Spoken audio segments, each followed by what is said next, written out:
Well, normally during the morning you're trying to, as much as possible, keep calm. The race day is a very nervous day. You know, it's important to keep the stress away from yourself before getting to the car. All you're hoping for is to, let's say, have a better result than possible.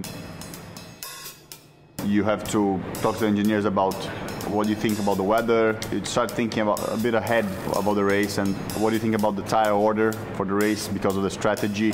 Normally you go for a quick pit stop in the toilet. I'm fairly religious, so I always have a little prayer, but the closer you get to the race time, the more the pressure builds up. But then, as soon as the engine gets turned on, everything calms down and it becomes much more peaceful.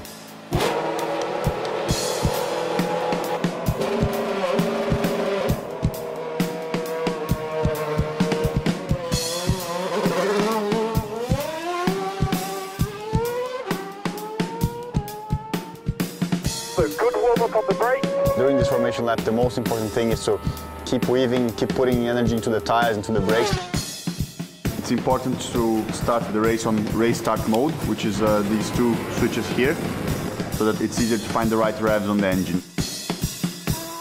Just before you form up on the grid, you have to do a few burnouts to make sure that the surface of the tire is warm enough.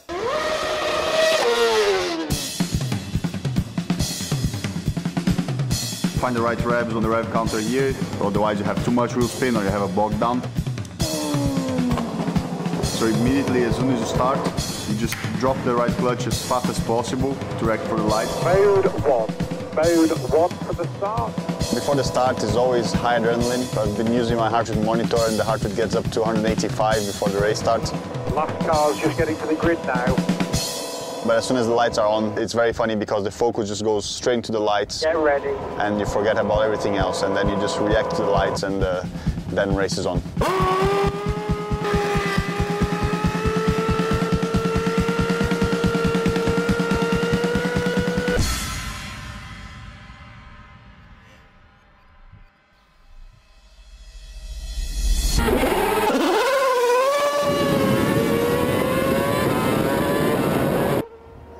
It's just a lot of preparation, a lot of anxiety, but then after the race starts, it's all on it and you forget about everything else.